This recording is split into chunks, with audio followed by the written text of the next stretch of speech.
Here we are again. Again, nice to meet you. Good morning. Morning. There's no black boogeyman today. Oh yeah. Huh. Yay! Wow. I didn't go home yet. I No. don't go home until tomorrow. Hmm. So Maybe you we'll scared see. him. Good, because that was creepy. Yeah. Anyway, back to business. Okay. Topic of the day. Day 73. Selling the value of your services. Ooh, that's very important. Absolutely. And I think I'm going to stand on the ledge. I think almost everyone has issues with that. Mm-hmm. Like feeling confident enough that they can like right away go and ask for the amount that they really want. I think it's something we have to, I think this will be Yeah. good. Yeah. I haven't read this one yet, so I'm excited. Let's see. Yeah. Okay. Let me get it. Because I ponder, should I charge this much or that much? Is it too much? Is it too little? Yeah. And All it's of that. you don't want to brag about yourself, but you do have lots of But you do want to brag about yourself, Yeah. Yeah. Okay. So it's a something to learn. Yeah. All right. Please start us off. Okay. Day 73, selling the value of your services. In today's crowded marketplace, there are so many products that many appear virtually identical. More and more products seem to all have the same quality and relative value. So, how do you sell your product over another? By selling yourself with the product. You can gain a competitive edge, even if you're selling a commodity product, by focusing on the value added services of your offer. Here are some tips on how you can differentiate yourself and your company from the competition. First, determine where you are providing value. Why do customers do business with you? What is special about you, your company, or your product? Next, check the competition. Analyze competitors' strong points and where they are vulnerable. If you have won over the competition recently, determine why you were successful. If you've lost business to a competitor, find out why. Analyze your customers. What are you offering that the competition isn't? In other words, what added value do you offer the customer, and would it be enough to ask for a better price?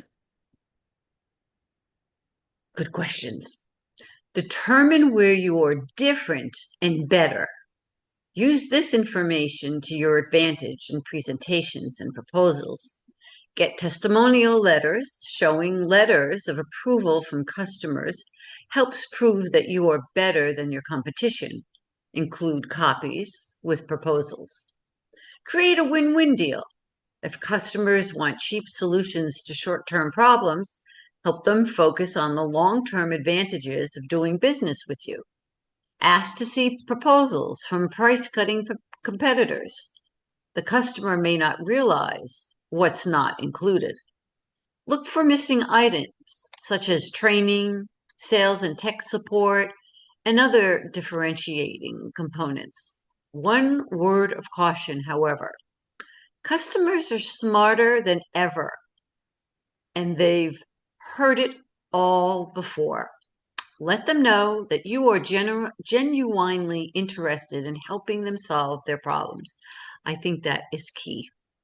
After all, don't become defensive. Be professional and polite in pointing out your strong points, but do so with enthusiasm. Always maintain your positive mental attitude. After all, even if a customer isn't buying today, don't give him a reason not to deal with you tomorrow. And even if your product could be found at dozens of locations, great service will give a customer a reason to buy from you. Here's an example. Not long ago, not me, but not long ago, I went out to shop for a new car. As visions of badly dressed, pushy salesmen and endless negotiations danced in my head, often, by the time the whole miserable experience is over, you wish you just kept your old car. Not so this time. It was downright pleasant.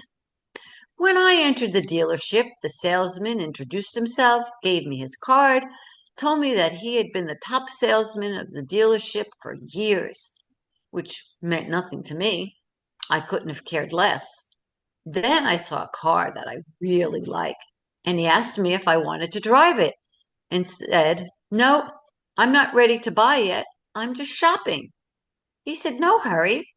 When you're ready, just let me know, and I'll be happy to help if I can." I made a mental note. I like this guy.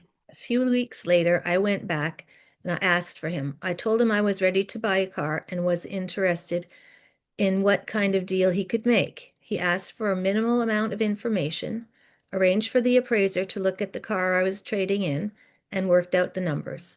I agreed to the deal, and he gave me a credit application to fill out and fax back to him at my convenience. The next day, he called to tell me the car was ready for me to pick up. He'd had it washed and filled it with gas. While I was signing the final papers, he transferred my stuff from my old car to my new one. When I finished the paperwork, he took me to the car and showed me how to operate all the electronic gizmos on it, and he said, "I took the liberty of setting the radio buttons for you. My guess is you would like these stations," and he named them. He sized me up pretty well. He was right on all but one station. I wonder if there's a connection between his service and the fact that he's been the top salesman for years. Guys like that are going to give salesmen a good name. He definitely went the extra mile. Definitely. Okay, let's see. Positive action steps. Build a relationship first, and sales comes later. Hmm. Don't try to sell prospects. Focus on solving their problems. Look for ways to add value to what you have to offer, such as free training or support. I liked today's Hmm. conversation. This was really good. Yeah, Yeah. it's right up my valley or whatever you want to say. Yes. Well, Yeah. let's go out and be positive and have our productive day. Yes, we will do that. Go sell our services. All right. Value yourself, and Yes. I'll see you tomorrow. Have a wonderful day. You too. Bye. Bye.